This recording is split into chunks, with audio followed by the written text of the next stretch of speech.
Comment Pierre est passé d'un étudiant qui gagnait 0 tous les mois à un setter qui génère 4000 € par mois aujourd'hui? C'est ce que je vais vous expliquer directement dans cette vidéo afin que vous aussi, vous puissiez le répliquer chez vous. On va commencer sans plus attendre.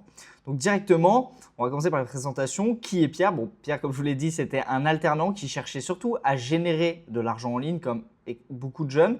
Donc, il avait entendu parler du métier de setter. Le métier de setter, je rappelle, c'est envoyer des messages sur les réseaux sociaux et être rémunéré du coup pour cette tâche. Donc, il avait entendu parler de ce métier, mais il ne savait pas par où commencer, comme pour beaucoup. Il avait peur surtout de se lancer avec tout ce qu'on entend sur Internet, les scams, les pertes d'argent. Et il en avait également marre du système français, du système dans lequel il était actuellement. Donc, avant de vous expliquer comment on a lancé Pierre, qu'est-ce qu'on a mis en place, ce qu'on va voir directement par la suite. Je vais me présenter directement rapidement.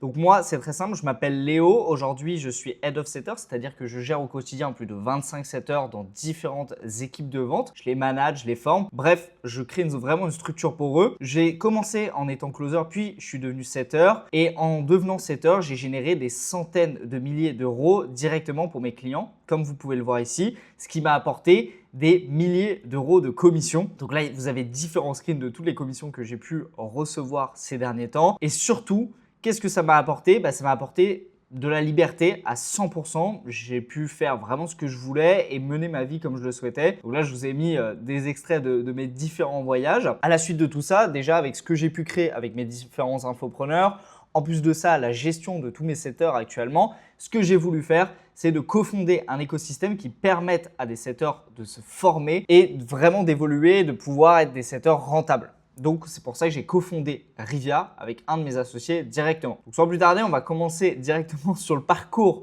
de Pierre. Donc, dès le départ, qu'est-ce qui s'est passé au niveau du lancement et de la mise en place? C'est comme toujours, on a commencé par un premier appel avec Pierre pour déterminer déjà certaines choses, pour mettre au clair ensemble certains points clés, comme par exemple la présentation du fonctionnement du métier et des opportunités. Je lui ai expliqué de A à Z comment ça se passait. Je lui ai fait aussi une explication des contrats qu'on avait, donc c'est-à-dire avec quelles personnes il pourrait collaborer par la suite. Et directement, on a débuté la formation, que ce soit avec des structures vidéo, des documents sur lesquels il pouvait s'appuyer, mais également un contact avec moi au quotidien pour pas qu'il soit perdu. On a mis en place directement des outils pour que ce soit beaucoup plus simple pour lui. Donc un CRM, en gros un CRM, c'est un tableau de suivi de vos performances et de vos tâches, comme vous pouvez le voir juste ici.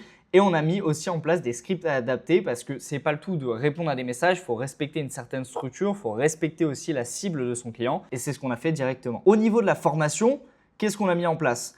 On a mis en place une gestion des discussions et des relances parce que comme j'ai dit, quand vous partez de rien, c'est beaucoup plus compliqué. On a amélioré son écoute active et son rebond sur le persona. Tout le monde a une écoute active. Vous avez tous eu des discussions normalement avec d'autres personnes. On va vraiment améliorer tout ce qui est j'écoute la personne et je rebondis sur ce qu'elle dit. C'est pas naturel pour tout le monde, on va le dire. Après, surtout ce que je lui ai fourni, c'est des phrases clés. Étant donné qu'au départ, c'est pas intuitif, surtout selon la niche. Là, c'était de la niche du coaching sportif. Donc, j'ai vraiment fait des phrases clés qui pouvaient copier-coller sans se prendre la tête et qui fonctionnaient très bien avec le type des personnes qui contactaient. Et surtout, on a fait une compréhension totale de la niche, donc je l'ai formé sur différents termes du coaching sportif. Et évidemment, ce qui a tout changé, c'est qu'on a fait beaucoup de retours ensemble, donc énormément de retours vidéo, énormément d'appels, ce qui lui a permis d'évoluer beaucoup plus rapidement. Et d'ailleurs, quand vous vous formez, c'est vraiment obligatoire. Si vous n'avez aucun retour de la personne qui vous accompagne ou qui vous forme et que vous êtes tout seul dans votre coin, évidemment, ce sera beaucoup plus compliqué. Pour moi, il y a peu de chances que vous performiez par la suite. Au niveau de la collaboration avec les infopreneurs, je lui ai appris surtout à poser des questions stratégiques, ne pas faire perdre du temps avec les personnes avec qui il collabore et réfléchir avant de poser des questions pour savoir si lui n'avait déjà pas les réponses à ce qu'il allait demander. Au niveau de la collaboration avec la personne avec qui il travaillait, je lui ai dit de mettre en place aussi des appels réguliers toutes les semaines pour qu'ils se tiennent au courant, qu'ils aient la même vision et qu'ils puissent discuter des performances et surtout créer un lien sur le long terme avec la personne avec qui il travaille pour que ce soit beaucoup plus chaleureux. Et surtout, ce qu'on a mis en place, c'est un barème de rémunération totalement adapté par rapport aussi à son niveau et à l'énergie qu'il fournissait dans son travail. Au niveau de l'organisation du temps et de la productivité, là, on a eu beaucoup de choses à revoir avec Pierre. On a dû faire une réorganisation totale de son rythme de travail. Pierre, il travaillait 6 à 7 heures par jour, mais de façon complètement désordonnée, donc ce qui ne lui permettait pas d'être performant et en plus, il perdait en temps libre. Donc, ce que j'ai fait directement, c'est que je lui ai créé des horaires bien définis de travail et ce sur quoi il devait se concentrer. Donc, par exemple, des trucs qui lui faisaient plaisir comme le sport. Et également un CRM, comme je vous disais, un tableau de suivi, là pour les leads directement, qui soit beaucoup plus simple, beaucoup plus adapté et qui soit plus rapide à remplir. Donc avec tout ça, directement, on va dire que Pierre, il a passé le premier step, il a vraiment mis un premier pas dans le monde du setting, il avait les bases et après, il a fallu directement se lancer dans des collaborations et surtout avancer en termes de performance. Donc pour ça, on a fait une montée en compétences dans un premier temps avec surtout ses premiers résultats. Donc Pierre, il a débuté essentiellement sur des petits contrats pour avoir ses premières commissions qui représentaient, on va dire, quelques centaines d'euros.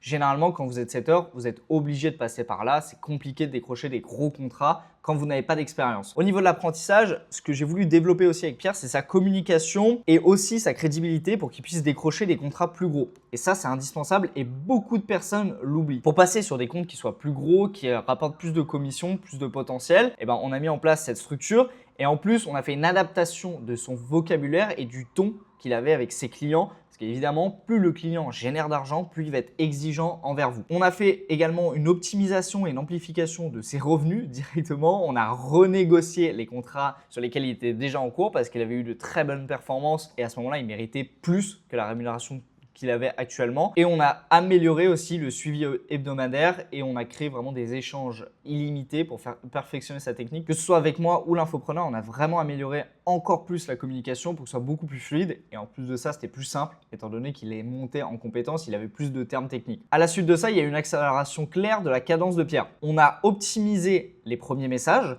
pour qu'ils soient beaucoup plus performants. On a fait une réorganisation du travail et il a délégué certaines parties, comme par exemple le premier message.